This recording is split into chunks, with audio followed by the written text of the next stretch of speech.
Okay, I was actually just laying in bed like 4 minutes ago, I guess, something like that. And I was watching 30 Rock, and I sleep really bad at night, so I really felt like just taking a nap. And it really was difficult to get up to make this video, but I wanna make the video now. Also, I received this in the mail today. I mention it because if I seem tired, then it's because I am very tired. I don't like when they send out DVDs like this. This one looks like it might be kind of damaged. Hope not, but it has like a paper thin, literally a paper thin protection. They should have something else here. When you send across seas even, or whatever, you should have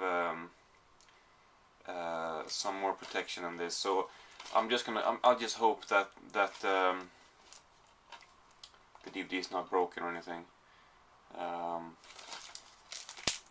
Anyway, I have received many of these before, and there hasn't been really any problem, but it looks like it's kind of, I don't know, we'll see, maybe it's no problem, but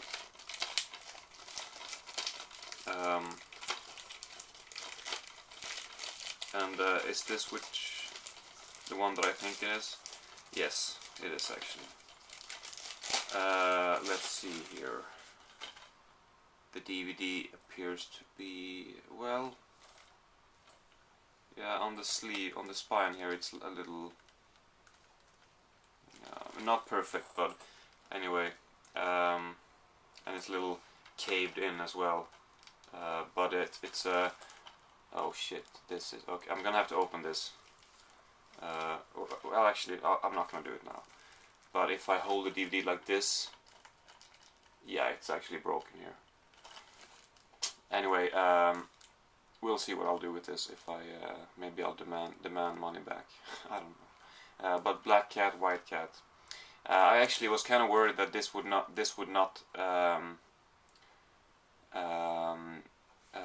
arrive, because judging on, or according to the Amazon date when it's supposed to arrive, the latest date is like a week ago. So I was like, is it lost or something? But no, it's obviously not lost, but it is cracked down here. Because if I hold the DVD like this, you're not supposed to feel your fingers on each side, you know. I mean, there's supposed to be plastic in between, and I mean, it's sort of broken and caved in, so I can feel my fingers on the other side. So that's too bad. I don't know if you should blame the post or the deliverer. So yeah. Anyway, I could start with showing the few Blu-rays I have here. I have 3, I think, yes, and one of them is very different from the other 2. But anyway, this one is Toy Story 3, and I watched it again. I had seen it before, and I really liked it last time, but this time I did like it a little bit more. I mean, it's such a dull movie to talk about in a way, because so many people have talked about it. I just want to mention how well done the animation is, and like how things move. If something gets knocked over, it's really realistic how that moves. Or if something falls over, or if something is pushed aside, or if something falls on something else. I mean, just how items move and how they react with each other. Very realistic, and I'm sure they put a lot of thought into that, how they should make that. I don't remember if the first 2 movies are like that as well. Maybe they are, but either way, very well made. And I enjoyed watching the show again. And then the other 2, I'll show them at once, because they are Zombie Flesh Eaters and The Beyond. Zombie Flesh Eaters has 2 discs, and The Beyond has 3. Yeah, I'm not sure if one of them is a... no, there's no digital copy actually. They're just... maybe there's a DVD edition here and there's not here. I don't know. But anyway, um, yeah, The Beyond. First of all, pretty cool movie. I mean, a few things that kind of put me off, because with these movies you have to sort of take it or leave it in a way. They are pretty well made, but there are also things that really suck. So, and so if you can't really appreciate it for what it is, then maybe it's not going to be your thing. Maybe, I don't know. It's just not for everybody. But it is kind of cool. I think, and I have to say also this has a very good commentary track that I enjoyed a lot. Sometimes I tune in, I check out the commentary a little bit, but this time I actually listened to it all. It has two of them, but I'm talking about the one with David Warbeck and Catriona MacColl, the two main actors. Actually, the two people on the front here. Well, this is obviously a painting, but it's supposed to be the two of them. Well, not. I don't know about that person. Maybe that's her. Anyway, the two people with the backs against the cover. But anyway, so yeah, I mean, I'm happy to have this one. And Zombie Flesh Eaters, I have seen it before actually, a few years ago, and I thought that I would like it more this time because I remembered a few things that I really liked. The zombie shark scene I really enjoyed, and I really enjoyed the ending. I was like really liked that, and I liked the music, and some of the gore scenes were cool, and the zombies look great. And watching it now again, most of those things, yeah, they are great, but some things I can't get past that they do annoy me to the point where it does take away from the overall movie, if you know what I mean. I'm gonna give two examples. First of all, they're driving on a road in the jungle, and I don't remember, something jumps in front of the car, and I don't know if it's an animal or a zombie maybe, or a person. I really don't remember, but something jumps in front of the car, and then they manage to avoid it. They don't hit it, so it sort of jumps out of the way, and they continue driving on the road, and afterwards they turn to the side. Like, what the hell, why did you turn to the side? There's no point in doing that, because there's nothing in front of the car. What was sort of a danger is now gone, because that animal or whatever it was jumped out of the road, so you're fine. Push the brakes or something. Why do you do this with the wheel? It makes no sense at all. And that's just a small detail that but it's so obvious, it bugs me. And then the ending too, which is one of the things I said I really liked last time, and that I remember left an impression.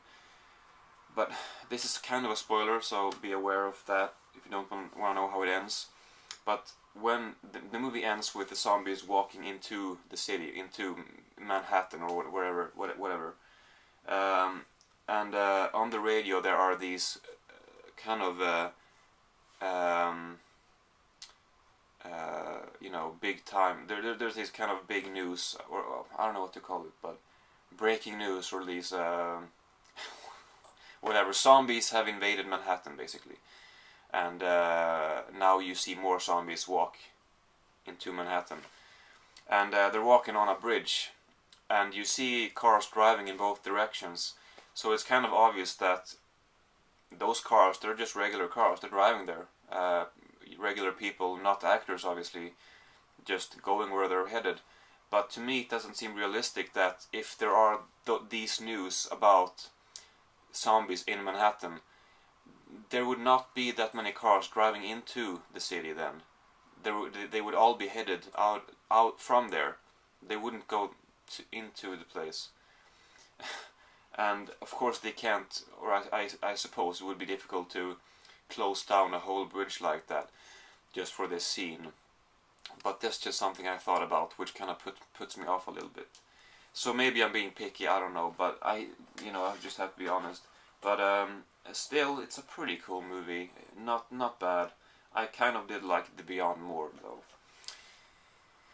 Then we have The Lives of Others, which they don't really explain. They sort of assume that you know the backstory of this, and I have to say that I didn't know the backstory of this. I wasn't very familiar or aware of, you know, what had happened before and stuff. I mean, I knew. I mean, I knew what, you know, from World War II, and Germany was divided into East and West, whatever. But still, this takes place in the 80s, and I wasn't really aware of, you know, the backstory. You don't. It's not really necessary. You can understand the movie anyway, but I just wish that I kind of knew more about it before, and they don't explain anything in the movie. So, but anyway, that it's not really a big problem. Just something that I thought about, but I didn't. I never really. The movie never really grabbed me. I enjoyed the movie and I thought it was pretty good, but I can't say that.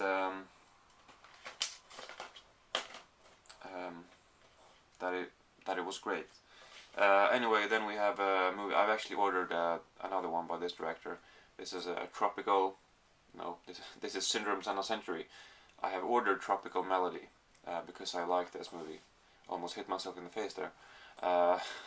This is by Apichatpong Veresetakul.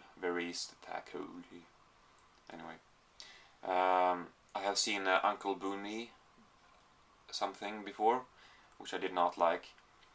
This one I liked, as I said, and so yeah, I've ordered another one.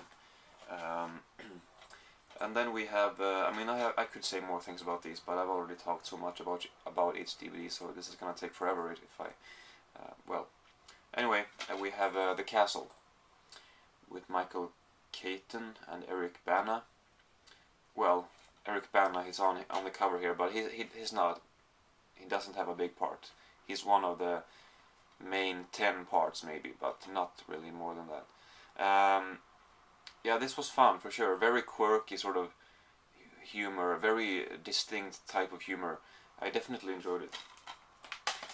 And then we have seasons 4 and 5 of South Park. I don't know, maybe I should have waited with these because I am watching season 6 currently, so I could have shown them all together, but whatever.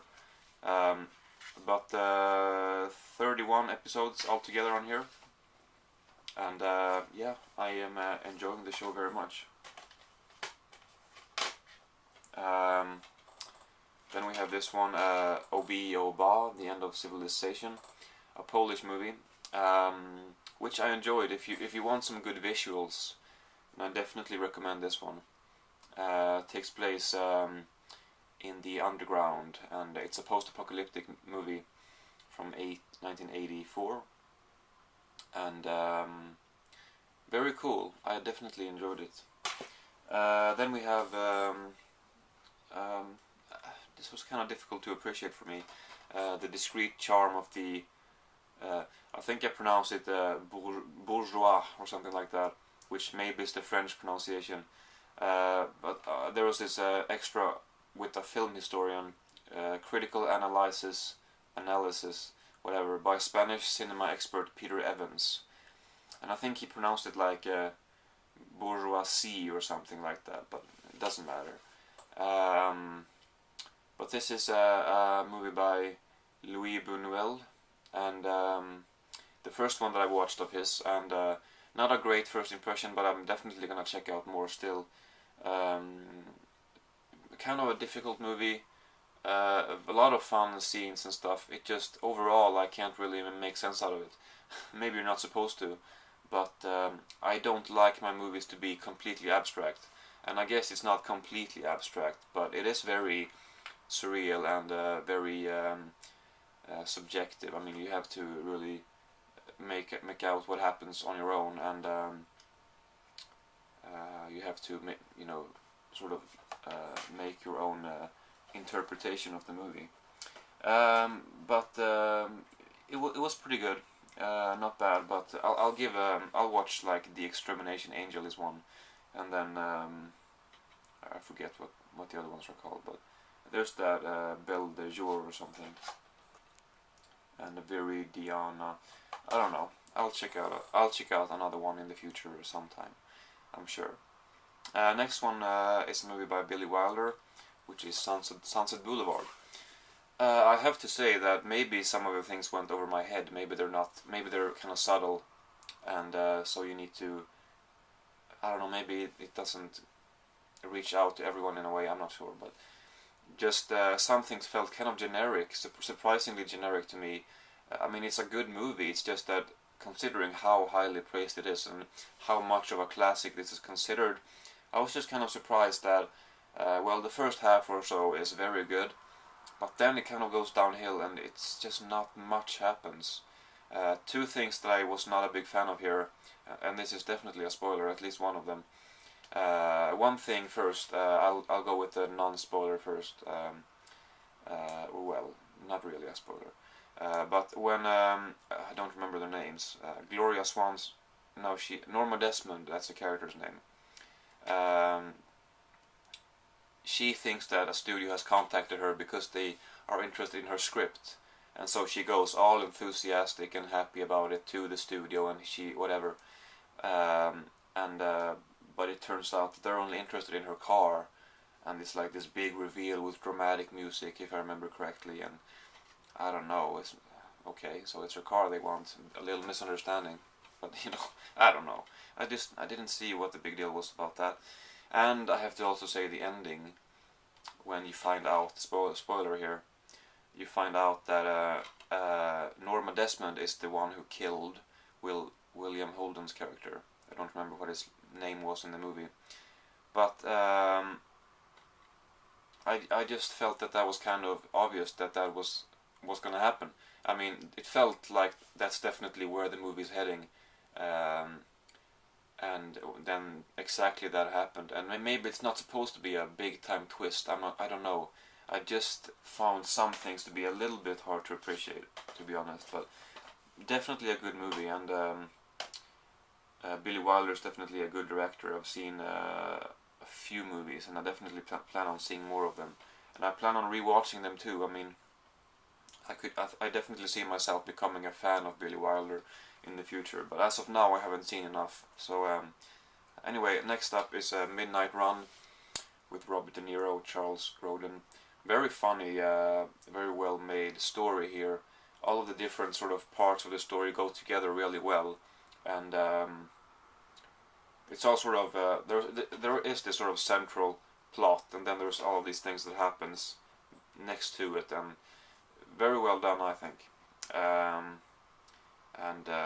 Yeah, a lot of fun, this movie. I definitely recommend it. Sort of a, maybe not an action comedy, but sort of a crime comedy, I guess you could say. Then we have a movie that I liked some aspects of this, but I was a little disappointed overall, and it is The Warriors. Because I thought this was so incredibly cheesy and corny, and for the most part, at least for starters, it worked because with the whole comic book atmosphere, or it's an adaptation of a comic book. I think at least it has a comic book theme in the whole movie. That you have comic book pages or whatever in between stuff, and it has a dark atmosphere, and the cheese just kind of went along pretty well with the movie. Well, but at some points it's too much, and by the ending it's just, I don't know, man. It was okay, but nothing more really. Then we have a movie that's incredibly difficult to appreciate. I can definitely appreciate some aspects of this. I think that's what I said about the last one. But anyway, this is Weekend by Godard, and if you've seen this, I think you know what I'm talking about. You can't. It's not a movie you put on and relax when you watch it. You really have to watch it, and a lot of things go right over your head, and you're not supposed to catch every reference here, and there are a lot of stuff that exactly what's going on here. What is he talking? What is he trying to convey with this? And it just has to be kind of abstract, but at least I don't know.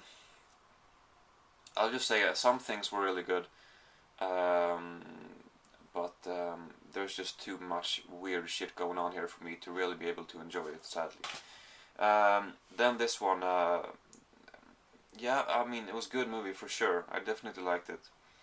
But something about it makes me a little ambivalent towards it. But that doesn't mean that I didn't like it. And anyway, it is Conspirators of Pleasure by Jan Svankmajer. No dialogue, not a single word. You kind of hear a TV going in the background on a low volume, but you don't hear what they say. So, anyway, yeah, it was good. I mean, it's about people and their fetishes, and it has an interesting ending, which I definitely liked. So a good movie, nothing less but good, maybe even great, but just, I don't know. But good movie, yes. And then these two, at least one of them, I kind of liked surprisingly much. It's not the coolest movie out of the bunch to praise, but this would have to be my favorite one out of these movies that I show today. And these are two movies, but I'm talking about the first one, Before Sunrise, and then you have Before Sunset as well, which is the sequel. And then there has been a third one now this year, Before Midnight. And there's 9 years between each one, I think. So this one was made in 1995, I think. And so the other one, 2004, I guess. Yeah, Before Sunrise, first of all, the chemistry is exactly what... I mean, I'm not going to explain the movie, but it is a romantic movie. And so with a movie of this nature, the chemistry would definitely have to be very good. And it is very good. Nothing to complain about there. And they meet on a train. Yeah, I wasn't planning on explaining it, but whatever. They meet on a train, and then they spend a night together in Vienna, like just by impulse, just like that. And by spending the night, I don't mean having sex all night in a hotel room, but I mean just walking around in the city, kind of just going with the flow. Just, okay, we'll go here, and let's go here next, and talking and philosophing. Anyway, just discussing various subjects, and I don't know, I just thought that it was very engaging and very good, and by the ending, just a really good movie. And Before Sunset, definitely a worthy sequel, but I have to say that I like the first one the most. They have a bit of a different tone, for sure, but I still have to say, I still think that the first one is superior. Oh yeah, I have another one. This is Home Improvement, Season 4. This is the last one for this update. Yeah, Home Improvement. Season 4. Before, when I watched this show, well, or I should say now that I'm watching this show, I feel that there are a few things that I pick up on in a way that I didn't before. They're not very subtle. They just didn't bother me before, but I think they do now a bit more. For example, how Tim always fails with what he's trying to do. On their show Tool Time, he's bound to fail every time. He comes with this idea, and he comes up with something, and he's going to do this. Watch this, Al, watch this. And Al is like, are you sure that's a good idea, Tim? Tim, I don't think you're... And you just know that he's going to fail, and every time it's the same thing. And it's just boring a little bit. Just kind of... Obviously it's predictable, that's not the right word to use. It's just a little like, oh, come on, a little variation at least. I mean, well, there are variation. They do a lot of creative things for sure, but just how he fails every time, it's just kind of, come on, let Al fail sometime as well. I don't know. And also, what else? Well, I guess how Tim, well, this is a minor thing, but how Tim always, he goes to Wilson and he listens to him. And then when he get home and he borrows his advice, but he completely butchers his advice, and he says something completely different to his children or whatever, whoever he's giving the advice to, whoever he's passing along the advice to. And I think that's kind of bad actually, how they make him completely butcher it, and it makes no sense what he's saying. And there are a couple other things. The child actors, they're not great. They're kind of annoying at times. Well, I mean, one playing Randy, he's actually a pretty good actor, but the other two, they're kind of okay. Off you go now. We want to watch the adults act because you're annoying. Okay, that was kind of, but really they can be a little bit, you know, I don't know. And Randy can be annoying too for sure, but yeah, I don't know. Maybe I'm complaining too much. Anyway, that's everything for this update. And yes, now I'm gonna sleep. But I reckon it won't take too long before the next update. Last update was 1 week ago, and all of these I have managed to watch in about 1 week, yeah, since last time. So I'd say that's pretty quick. But anyway, yeah, nothing more to say. So thank you for watching.